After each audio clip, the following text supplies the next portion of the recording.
두려움과 거짓 평안을 물리쳐라. 이렇게 말씀을 전하라고 합니다. 어쩌면 이렇게도 표현할 수 있을 것 같아요.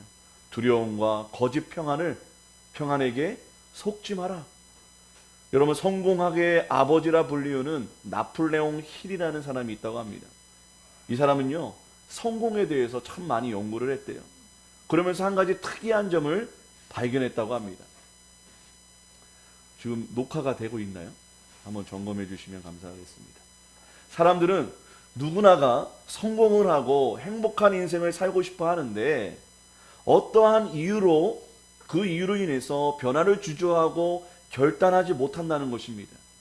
나폴레옹 힐은 그 원인을 두려움이라고 생각했고, 사람들은 성공과 행복을 방해하는 이 다음에 7가지 공포에 빠져 있다고 말합니다. 첫 번째로는 가난에 대한 두려움, 외모와 나이 듦에 대한 두려움, 사랑하는 사람을 잃는 일에 대한 두려움, 다른 사람들의 비난에 대한 두려움, 질병에 대한 두려움, 자유의 상실에 대한 두려움, 죽음에 대한 두려움, 이 7가지 두려움으로 고통 가운데 그 삶이 괴롭힘을 당하고 힘들고 어려움을 당한다고 말한다는 것이지요. 여러분들은 이 7가지 두려움 중에 어떤 두려움과 싸우며 살아가고 계십니까? 어쩌면 우리 모두가 이 7가지 두려움이라는 감정을 다 겪으면서 살아가고 있는 것 같습니다. 많은 성도들이 두려움에 눌려 살아가는 가장 큰 이유가 있다면, 이 머리로는 하나님이 나와 함께 하신다고 알고는 있는데 마음에 확신이 없기 때문이 아닐까요? 이 확신이 없는 이유는 말씀의 약속은 변함이 없는데 우리의 상황과 그로 인한 내 마음이 늘 변하기 때문일 것 같습니다. 그러나 예수님은 이 요동치는 우리에게 이렇게 말씀하십니다. 요한복음 14장 16절에서 18절의 말씀인데요, 한번 말씀을 올려주시길 바랍니다. 함께 읽습니다. 내가 아버지께 구하겠으니 그가 또 다른 보혜사를 너희에게 주사 영원토록 너희와 함께 있게 하리니 그는 진리의 영이라.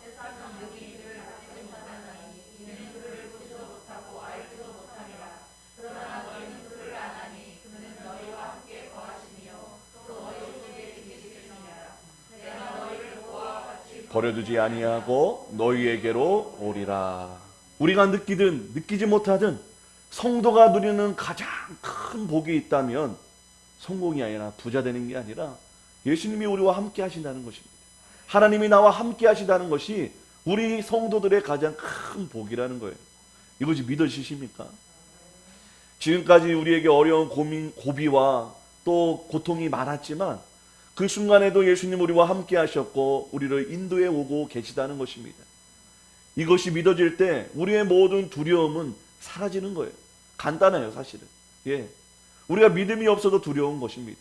자꾸 마귀 사단이 우리의 마음의 믿음을 빼앗아 가니까, 그걸 우리가 내버려 두니까 우리가 두려움에 갇혀 사는 것입니다. 오늘 말씀을 통해 예수님께서 우리와 동행한다는 분명한 증거 하나를 오늘 말씀을 통해 우리가 보게 되는데요, 예수님이 동행함의 증거가 뭐냐? 예수님이 동행하시면 나타나는 증거가 뭐냐? 그것은 우리의 마음에 평안이 찾아온다는 것입니다. 우리가 예수님과 함께 살아가는 동안에 누리는 가장 큰 복이 바로 평안이라는 것입니다. 오늘 말씀, 오늘 본문의 27절을 한 번 더 읽습니다. 27절인데요, 함께 읽습니다. 시작. 평안을 너희에게 끼치노니 곧 나의 평안을 너희에게 주노라. 너희는 마음에 근심하지도 말고 두려워하지도 말라. 평안하다는 것은 다른 말로 하면 뭐예요? 여전히 문제가 있어요. 여전히 괴로워요. 상황은 좋아지지 않았어요. 근데 행복해. 근데 평안해요. 참 희한한 일이죠. 그러나 안타깝게도 많은 성도들이 성령이 주시는 이 평안을 누리기보다는 사단이 주는 두려움에 매이고 고통받고 살아가는 것이 현실입니다. 성도들만 그러겠어요? 목사도 그렇습니다. 작은 만한 일에도 벌벌벌 떨고 두려워하고 기도하지 않으면 하루가 너무 지옥 같은 인생이 저의 인생이기도 합니다. 여러분들은 지금 어떤 두려움 속에 살고 계십니까? 그 두려움과 고통 속에 어떻게 갇혀 계십니까? 아니면 참 평안을 누리고 계신지 너무 궁금합니다. 여러분 내 자신을 한번 돌아보셨으면 좋겠어요. 내 자신을 점검해 보셨으면 좋겠어요. 내 마음에 가득한 것이 무엇인지 한번 말씀을 통해 진단받으셨으면 좋겠습니다. 이 세상을 살아가면서 사단이 주는 두려움을 물리치고 예수님이 주시는 참 평안을 누리는 비결은 과연 무엇일까? 첫 번째로 우리는 사단이 주는 그 두려움에 속지 않아야 된다는 것입니다. 예수님을 믿고 하나님 말씀대로 살아가려고 하면 할수록 일이 잘 될까요? 아니요. 더 꼬입니다. 더 잘 안 됩니다. 더 망할 것 같은 두려움이 다가옵니다. 그런데 이때 속지 말아야 된다는 거예요. 경제적인 어려움, 인간적인 어려움, 이 두려운 일이 닥칠 때 눈에 보이는 것, 귀에 들리는 것으로 우리가 판단하고 반응해서는 안 된다는 것입니다. 현실의 어려움이 찾아올 때 이 마음은 하나님이 주는 마음이 아니라 사단이 주는 마음임을 깨닫고 말씀으로 우리가 물리쳐야 돼요. 예수 이름으로 어두움을 떠나보내야 된다는 것입니다. 근데 여러분 어떡하십니까? 말씀이 생각나기는커녕 점점 두려움에 늪에 빠져들어가 우리가 허우적거리기 일쑤이라는 거예요. 비록 그럴 때라도 여러분이 즉각 성령님에게 성령님 제게 말씀을 달라고 나에게 음성을 들려달라고 그 자리에 무릎을 꿇고 기도하시기를 주님의 이름으로 축원합니다. 그 말씀이 들리게 될 때 희한한 현상이 나타납니다. 아, 이게 두려워할 일이 아니었구나. 오히려 이 일이 나에게 기쁜 일이구나. 하나님께서 나를 온전하게 만들어 가시는 과정이구나. 깨닫게 된다는 거예요. 두려움과 근심이 있다면 성령님을 찾고 그가 생각나게 하시는 예수님의 말씀을 우리가 꼭 붙들었으면 좋겠습니다. 그거 아니고 아유 목사님 그렇게 해서 될 일이 없어요. 그렇게 하면 안 돼요. 만약에 그렇게 내가 하려고 하고 내가 문제를 풀려 하면 꼬인 실타래가 더 꼬이게 되어서 더 이상 내가 어찌할 수 없는 상황까지 찾아오게 될 것입니다. 내가 내 뜻대로 살다가 고난을 당하게 되면 우리는 하나님을 향한 두려움이 생겨요. 하나님이 살아계시다는 것을 알고 있기 때문에 우리의 마음에 찔림과 두려움과 불안이 생깁니다. 어려움이 생기면 아 내가 하나님 뜻대로 살지 않았어. 예배 잘 드리지 않았어. 기도하지 않았어. 나에게 이런 일이 벌어졌구나. 내가 불순종하여 나에게 이런 고난을 두려움을 주시는 것은 아닌가 오해를 한다는 것입니다. 우리 디모데후서 1장 7절은 말씀하십니다. 디모데후서 1장 7절 함께 읽습니다. 어렵죠? 우리 애기 보담이가 하고 있는데 제가 읽어드릴게요. 하나님이 우리에게 주신 것은 두려워하는 마음이 아니요 오직 능력과 사랑과 절제하는 마음이니 아멘이십니까? 다시 한번 하나님이 우리에게 주신 것은 두려워하는 마음이 아니요 오직 능력과 사랑과 절제하는 마음인 줄을 믿으시기를 바랍니다. 절대 두려움이 아니라는 거예요. 무섭게 말을 듣게 하는 깡패나 강도가 아니라는 것입니다. 그 반대예요. 두려움을 물리치는 능력을 주시고 사랑을 주시고 절제하는 마음을 주신다는 것입니다. 그래서 우리를 두려움에 갇히 우리를 자유케 하시고 구원해 주신대요. 여러분 하나님의 영의 별명이 무엇입니까? 살리는 영이잖아요. 살리는 영. 어떤 상황에서도 내 감정과 기분이 아닌 성령님을 찾아야 됩니다. 그분으로 충만해야 됩니다. 그래서 우리가 기도해야 할 이유가 말씀을 읽어야 되는 이유가 여기 있다는 거예요. 여러분 성령이 가득하면 두려움이 물러가는 거예요. 두려움이 가득하다고 절망하지 마시고 그 순간에 성령님을 찾고 구하시기 바랍니다. 그가 이 두려움을 이길 진리의 말씀을 생각나게 하시고 믿음과 소망을 부어주실 거예요. 여러분 근데 저도 올해 특별히 참 이 두려움과 걱정 가운데 기도하면서 이 두려움과 불안이 얼마나 찔기고 강한지 참 많이 힘들었습니다. 그럼에도 불구하고 더 강하고 더 능력 있는 것은 두려움이 아니었어요. 저의 걱정이 아니었어요. 하나님이 한 말씀 해주시니까 그냥 다 사라지더라고요. 하나님을 만나니까 내 마음의 어둠이 물러가더라고요. 그 놀라운 경험들을 여러분 우리 매일매일 경험해야 됩니다. 그냥 그런 거 있죠. 한 번에 그냥 다 이렇게 뭐랄까 매일매일 청소 안 하고 한 방에 몰아서 청소하는 그런 인생을 살면 힘이 없어요.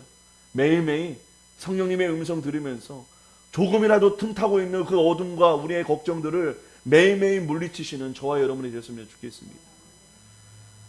오늘 본문은 특별히요. 예수님께서 십자가를 지시기 전에 죽기 직전에 제자들에게 하신 말씀이에요. 왜냐하면 앞으로 다가올 이 스승의 죽음 때문에 제자들이 얼마나 두려워하고 절망하게 될 것을 예수님은 아셨기 때문입니다.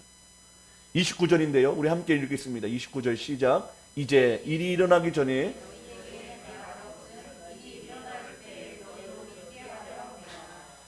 여러분 이 말씀을 하신 이유가 뭐냐면요. 자신이 십자가 지는 것은 예수님이 사역을 실패했거나 사단이 승리했기 때문이 아니라는 거예요. 이미 예언된 하나님의 말씀이 이루어진 것뿐이라는 것입니다. 이 십자가 사건은 하나님이 인도하고 계신 하나님의 일이니 제자들아 너희는 두려워하지 않아도 돼 라고 가르쳐주고 계시다는 거예요. 사람의 눈에는 내 리더가 내가 믿고 있었던 사람이 죽고 망하는 것이 절망이고 실패일 수 있습니다. 그러나 하나님의 말씀을 깨닫고 예수님의 십자가를 바라보면 그 십자가의 죽음이 오히려 나에게 기쁜 일이 되는 거예요. 왜냐하면 이 모든 일이 하나님의 계획과 뜻대로 흘러가고 있음을 증명하는 과정이기 때문입니다. 참 아이러니하죠. 예수님이 저주받은 십자가에 죽으시는데 이 일이 기뻐해야 할 일이라는 것입니다. 왜냐하면 이것은 하나님의 뜻이 꺾이는 것이 아니 이루어졌고 완성되는 일이기 때문입니다. 그렇다면 우리도 예수님으로 인해서 시험과 환난을 당하고 내가 무시당하고 아무것도 아닌 존재로 잊혀지는 광야의 시간을 찾아올 때 우리는 더 이상 두려움과 억울함이 아닌 하나님이 의도하시고 이끌어가고 계심을 여러분도 믿으시기를 바랍니다. 그러면 결코 낙심하지 않게 될 것입니다. 이 광야의 시간이야말로 우리를 믿음과 평안의 근육을 만들어 가시는 시간이자 예수님 닮아가게 하는 과정임을 여러분 믿으셔야 돼요. 여러분 제가 고민 많이 해요. 내가 이 작은 개척교회에 왜 왔으며 우리 성도님들은 왜 이 자리에 이렇게 남아서 아무것도 영광을 볼 수 없는 이 교회 가운데 남아 하나님을 섬기고 예배할까? 아무리 고민해봐도 잘 모르겠더라고요. 근데 기도하면서 한 가지 깨닫는 것은 하나님이 원하신다는 거예요. 잘은 모르겠어요. 그런데 제가 이 자리에 서 있는 것, 또 이 자리에서 목회를 하는 것, 또 여러분들이 이 자리에 나와서 참 아름답게 이 몸된 교회를 섬기는 것, 그건 내가 의도하고 내가 작정하고 내가 결단하고 어떤 사람 때문에 오는 것이 아니라 하나님이 우리의 삶을 이곳에서 신앙생활하기를 원하시고 기뻐하셨기 때문에 우리를 이 자리에 불러주셨다는 마음이 들었습니다. 여러분 제가 담임 목사로서 참 죄송하고 미안한 마음은 뭐냐면 저도 큰 교회에서 사역을 하다 보니 참 교회에서 다양한 많은 것들을 누릴 수가 있잖아요. 근데 그런 것들을 다 누리지 못하시고 이렇게 참 부족한 환경 속에서 신앙생활을 하고 담임 목사를 섬기는 이 모습을 볼 때 참 너무나 죄송한 마음이 큽니다. 그건 그럼에도 불구하고 그거는 인간적인 마음이고 하나님은 바로 이 자리가 우리가 예수님을 닮아가는 그 자리이고 우리가 진정 믿음과 소망을 붙들게 되는 그 유일한 자리가 바로 이 자리이기 때문에 하나님께서 우리에게 허락하셨다는 생각을 저에게 하나님께서 말씀해 주셨습니다. 제가 여러 군데에서 교회 사역을 했지만 제가 이토록 하나님께 나아가려고 애쓰고 주의 말씀 앞에 가슴이 찢어지고 정말 두려움도 많고 걱정도 많이 든 것도 사실이지만 그것을 뚫고 하나님께 기도할 수 있는 이 영적인 파워를 하나님께서 주시는 그 순간은 바로 이 순간이라는 것을 많이 깨닫게 되었습니다. 그 전에는 사람들의 또 저는 부목사를 있을 때니까 담임 목사님의 그늘 아래 제가 뭘 해도 걱정 없이 그냥 돈만 따박따박 받으면서 그냥 하라는 거 하면 됐었어요. 근데 지금은 그게 아니죠. 그럼 홀로 광야 같은 시간을 통해서 하나님을 만나게 하시고 하나님을 더 확신케 하시고 이것은 어떤 교회에서도 맛볼 수 없고 경험할 수 없는 일이라는 것을 하나님께서 가르쳐 주시기 위해서 저를 이 자리로 보내주신 것을 제가 날마다 느끼게 됩니다. 사랑하는 여러분, 이 자리가 복된 자리이며 이 자리가 여러분들을 부르신 사명의 자리이며 여러분들이 온전한 믿음과 사명과 하나님의 뜻을 이룰 수밖에 없는 바로 이 자리가 여러분의 자리인 줄 여러분 믿으시길 바랍니다. 자꾸 우리는 사람인지라 세상을 보게 되고 더 좋은 것, 더 누릴 수 있는 것을 바랄 수밖에 없을 것입니다. 그러나 바로 이 자리가 하나님이 나를 불러주신 내 신앙을 위한 가장 최고의 교회임을 여러분 믿으시고 교회를 더 사랑해 주시고 섬겨 주시고 더욱 기도함으로 정말 우리 교회가 여러분들을 통해서 또 여러분들의 기도를 통해서 아름답게 성장해 나가는 그런 복된 그런 일들을 우리가 곧 보게 될 줄을 믿습니다. 여러분 마음 가운데 온전히 우리 교회를 향해서 마음을 들여주시고 또 온전히 교회를 사랑해 주셔서 정말 하나님이 주시는 우리 교회를 향한 축복을 누리시고 또 여러분 때문에 또 저 때문에 서로가 복을 받고 누리는 복된 교회 되었으면 참 좋겠습니다. 그럼에도 불구하고 우리는 순간 찾아오는 환난과 시험이 주는 두려움에서 결코 자유로울 수가 없어요. 설교 이렇게 열심히 막 힘있게 믿음 있게 했다가도 당장 월요일 되면 아이고 어떻게 살지 걱정하는 게 뭐 저뿐만 아니라 우리 모두 인생이라는 것입니다. 왜냐하면 이 세상 임금인 마귀 사단이 찾아와서 우리 마음에 불안과 두려움을 뿌리면서 너는 실패의 인생이라고 너는 패배한 인생이라고 속여대고 있기 때문입니다. 30절인데요. 우리 함께 읽습니다. 시작. 이후에는 내가 너희와 말을 많이 하지 아니하니니 이 세상의 임금이 오겠음이라. 여기까지. 뭐예요? 누가 온다고요? 이 세상의 임금이 온대요. 이 세상의 임금이 누구입니까? 마귀 사단입니다. 잠시 마귀가 승리한 것처럼 우리는 좌절하고 낭만케 되기도 할 것입니다. 예수님조차도 마귀에게 패배하고 그의 길에 실패한 것처럼 잠시 보여질 것이라고 말씀하고 계신다는 거예요. 실제로 예수님께서 십자가 달리실 때 악한 자들에게 조롱당하고 뺨을 맞았습니다. 채찍을 맞고 가시관을 쓰고 십자가를 지고 죽으셨습니다. 어떻게 하나님의 아들이라는 분이 그런 대우를 받고 그런 죽음을 당할 수 있겠습니까? 하나님이 어찌 이리 무능하십니까? 마귀와 세상이 더 강해 보이고 그들이 이긴 것처럼 보입니다. 그러나 이것은 말씀을 모르기에 그렇게 판단하는 것이지. 지금 상황이 어떻게 흘러가는지를 알지 못하기 때문에 착각하는 것입니다. 우리는 30절의 말씀을 끝까지 보아야 합니다. 우리 아직 읽지 않은 30절의 후미를 함께 읽습니다. 그러나 그는 내게 관계할 것이 없으니, 공동 번역으로는 그가 나를 어떻게 할 수 없지만, 새 번역으로는 그는 나를 어떻게 할 아무런 권한이 없다라고 말씀하십니다. 마귀 사단하고 내가 십자가 지는 거하고 아무 상관없다는 것입니다. 마귀 사단 때문에 내가 그들에게 져서 십자가를 지는 게 아니라 하나님의 뜻을 이루기 위해 그들과 상관없이 하나님의 뜻을 완성하기 위해 십자가를 진다고 말씀하고 계신다는 거예요. 십자가는요, 마귀가 능력이 커서 당하신 일이 아닙니다. 마귀와 상관이 없어요. 예수님께서 스스로 십자가에게 자신을 내어준 것입니다. 예수님께서 아버지 하나님을 사랑했고 또 순종하고 싶어서, 그리고 자신의 백성을 사랑하셨기 때문에 스스로 제물되어 생명되어 주신 것입니다. 예수님이 이 땅에 오신 가장 첫 번째 이유가 뭡니까? 자기 뜻이 아닌 하나님 아버지의 뜻을 이루기 위함이었음을 기억해 주시기를 바랍니다. 여러분, 예수님 같은 분이 예수님 자신의 이름을 드높이지 않고 어떻게 다 하나님 아버지의 말씀이 응하도록 그 모든 일들을 행하셨을까요? 마치 영화 감독이 대본을 쓰고 또 영화를 연출하여서 그 배우들이 고지고대로 그가 원하는 대로 다 하듯이, 예수님은 하나님 아버지께서 원하시는, 또 하나님께서 예언하신 그 모든 말씀을 이루시기 위해서만 이 땅에 오셨고 그 일을 하셨다는 것입니다. 그래서 예수님이 돌아가실 때 뭐라고 말씀하십니까? 다 이루었다. 아니, 하나님 지금 세상에 얼마나 많은 문제가 있는데요, 지금 얼마나 많은 전쟁이 있고 죽어가는 사람들이 많은데 뭘 다 이루셨습니까? 그런 것을 말하는 게 아니라 하나님이 말씀하시고 예수님께 맡기신 사명, 십자가 사건을, 그 십자가 사명을 하는 예수님께서 다 완성하시고 이루셨다라고 말씀하신 것이죠.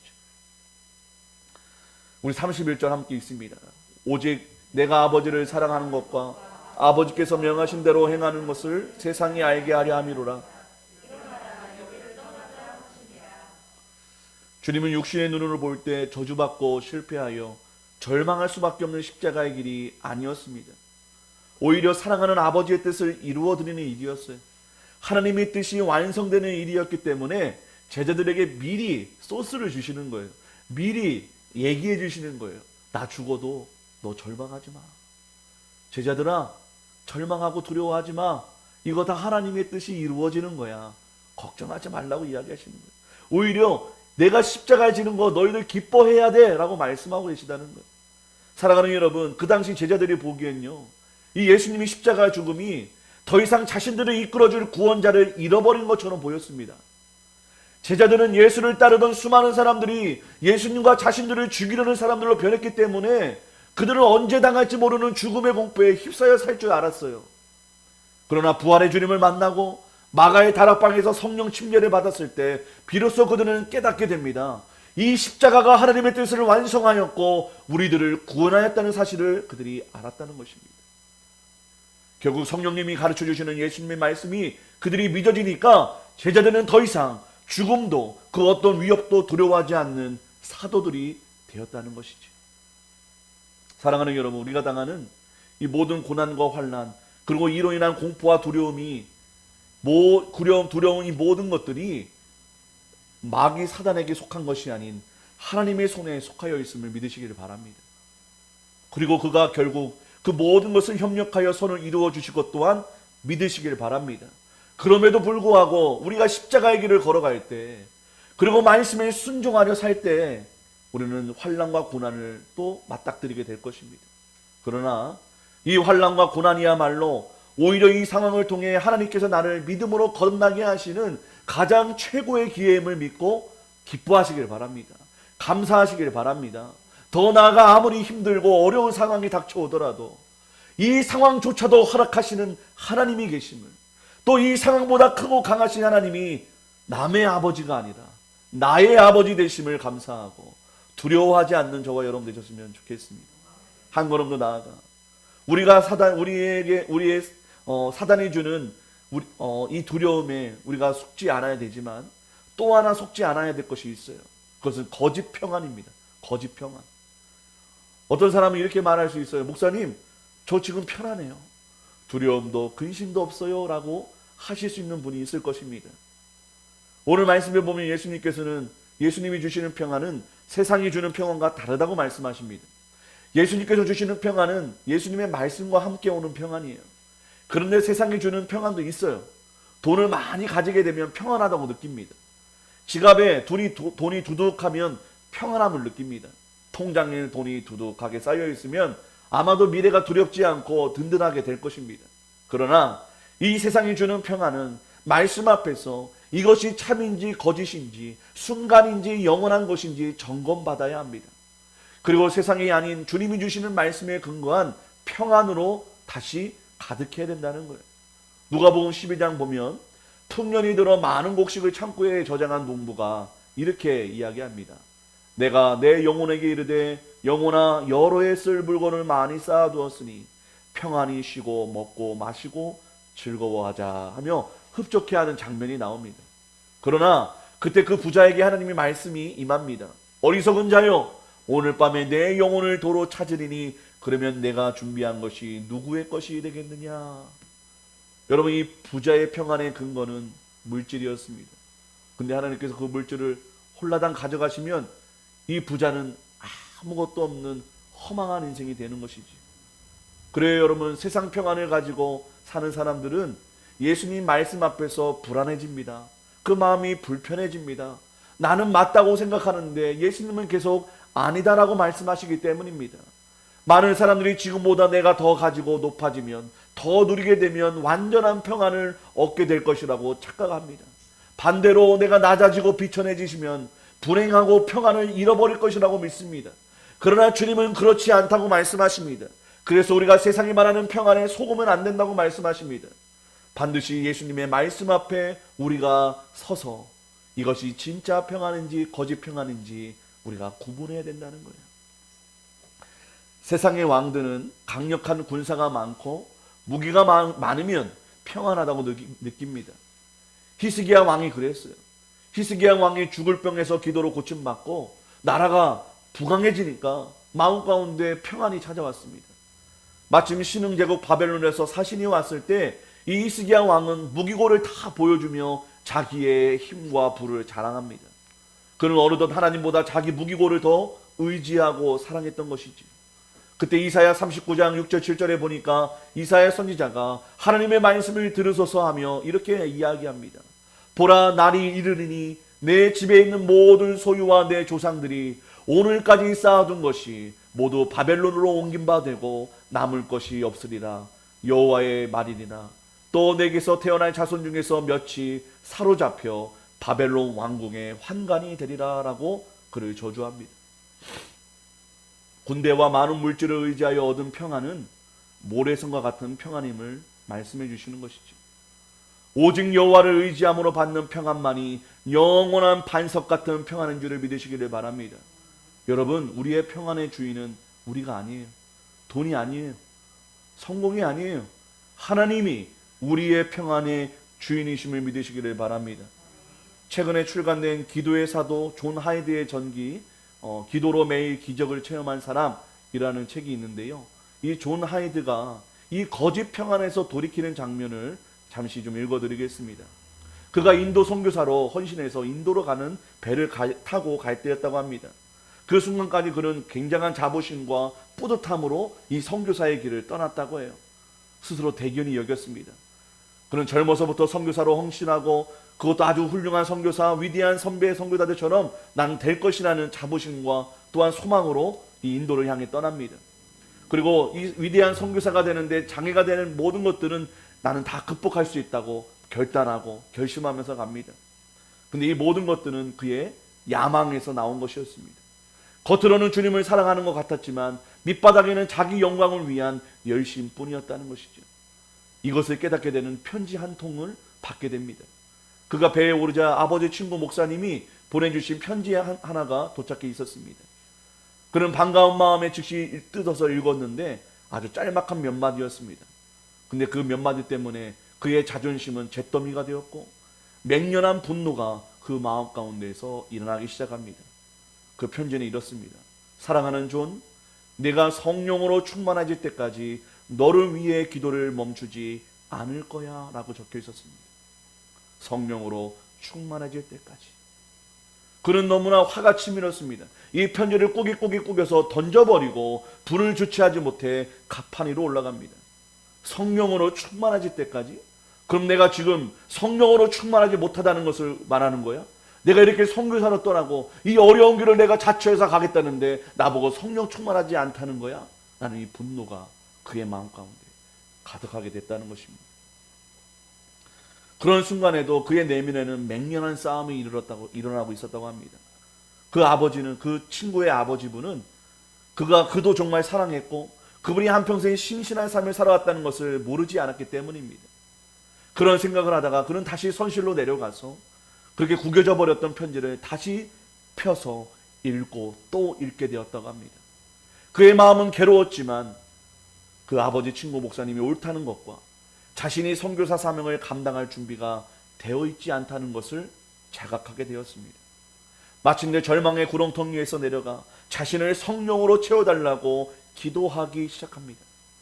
그렇게 기도하는 순간 모든 것이 분명하게 드러나기 시작합니다.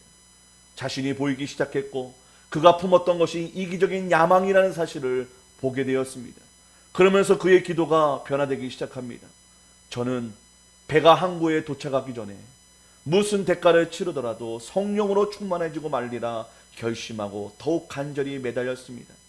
제가 인도에서 보게 될 언어 시험에서 낙방하여 보이지 않는 곳에서 조용히 봉사하는 무명의 선교사가 되어도 좋으니 다만 성령으로 충만하게 해달라고 주님께 간절히 구했습니다. 이 영적 몸부림을 항해가 끝날 무렵까지 계속되었습니다. 이 편지 한 장으로 존 하이드 선교사의 마음속에 있는 세상의 평안은 깨져버렸지만 위대한 선교사가 태어나는 순간이었다고 그는 고백하고 있습니다. 에베소서 4장 30절에 보면 하나님의 성령을 근심하게 하지 말라라고 말씀하십니다. 성령께서 우리 때문에 근심한다는 것입니다. 이 근심은 어떤 근심입니까? 성도가 세상에 주는 평안이 진짜 평안인 줄 알고 하나님 없이 하나님의 말씀보다 앞서 살아갈 때 하시는 근심이라는 거예요. 성도가 말씀대로 살고 있지 못하다는 것을 생각할 때 오는 근심인 것입니다. 성령의 근심을 무시하고 외면하면 큰일이 일어납니다. 우리 모두가 정직하게 반응해야 합니다. 아무리 아프고 손해를 보아야 해도 직면하고 받아들여야 합니다. 왜입니까? 성령의 근심은 우리를 살리는 근심이기 때문입니다. 그렇게 우리는 성령보다 말씀보다 앞서 살아서는 안 된다는 거예요. 광야 시절 언약궤를 맨 앞에 두고 그 걸음을 옮겼던 이스라엘처럼 우리도 늘 성령과 말씀을 앞에 두고 그가 먼저 내 길을 비춰주시면 그 다음 스텝을 걸어가야 될 줄을 믿습니다. 그래야만 길을 잃지 않고 두려움의 마음을 뺏기지 않고 우리의 사명을 끝까지 걸어갈 수 있는 삶이 되기 때문입니다. 사랑하는 여러분, 세상이 주는 두려움에 속고 있지는 않으십니까? 거짓 평안에 속고 있지는 않으세요? 오늘 말씀을 듣는 중에 나 또한 사단이 주는 거짓 믿음과 속임수로 이 두려움에 속고 살았다는 것을 하나님께서 보여주셨을 것입니다. 하나님이 없다고, 하나님은 무능하다며 속이며 찾아오는 그 두려움은 완벽한 거짓 메시지인 줄을 여러분 믿으시기를 바랍니다. 그리고 거절하시기를 바랍니다. 오직 예수님의 권능의 말씀만이 그 어떤 두려움보다 강하고 크심을 믿으시기를 바랍니다. 또한 거짓 평안에 속지 마시길 바랍니다. 내가 가진 것이 나의 평안을 지켜줄 것이라고 안심해서는 안 됩니다. 믿는 도끼에 발등 지키지 마시길 바랍니다. 하나님보다 세상의 성공과 물질이 나를 지켜주고 나의 평안이 될 것이라는 메시지 또한 거짓말이기 때문에 여러분 그것을 물리치시길 바랍니다. 여러분이 믿고 있는 도끼를 던져버리시고 그 마음에 하나님을 믿으시기를 바랍니다. 한 용감한 아이에 대한 이야기로 말씀을 마치려 합니다.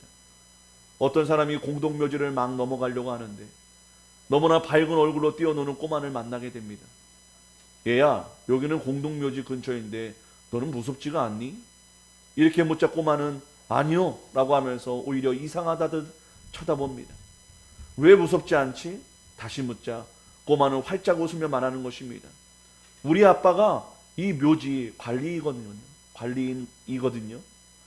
하나님을 인생의 주인으로 삼는 사람은, 하나님이 아버지인 사람은 이 세상이 두렵지 않습니다. 나에게 닥쳐오는 환난과 시험이 두렵지 않는 것이지. 내가 땅끝에서부터 너를 붙들며 땅의 모퉁이에서부터 너를 부르고 내게 이르기를 너는 나의 종이라 내가 너를 택하고 실어버리지 아니었다 하노라. 두려워 말라 내가 너와 함께함이니라. 놀라지 말라 나는 내 하나님이 됨이니라. 내가 너를 굳세게 하리라. 참으로 너를 도와주리라. 참으로 나의 의로운 오른손으로 너를 붙들리라. 이 귀한 말씀을 내거 삼고 살아갈 때 우리는 과감히 하나님보다 앞서가려 했던 삶을 내려놓고 말씀에 이끄심을 받는 인생 될 줄을 믿습니다. 성령 충만한 삶을 사모하고 구하게 될 줄을 믿습니다. 그런 두려움은 내 마음의 둥지를 틀지 못하고 떠나게 될 것입니다. 우리의 모든 만사가 하나님의 뜻을 향해 이루어가고 있음을 믿고 안심하고 평안하시기를 바랍니다. 그리하여 불안과 두려움이 가득한 이 세상에서 바로 우리가 누리는 평안으로 예수님의 사랑과 권능을 보여주는 평안의 통로로 한 주간 잘 살다가 오시기를 주님의 이름으로 축원드립니다. 우리 말씀 기억하며 아무것도 두려워 말라 함께 찬양합니다.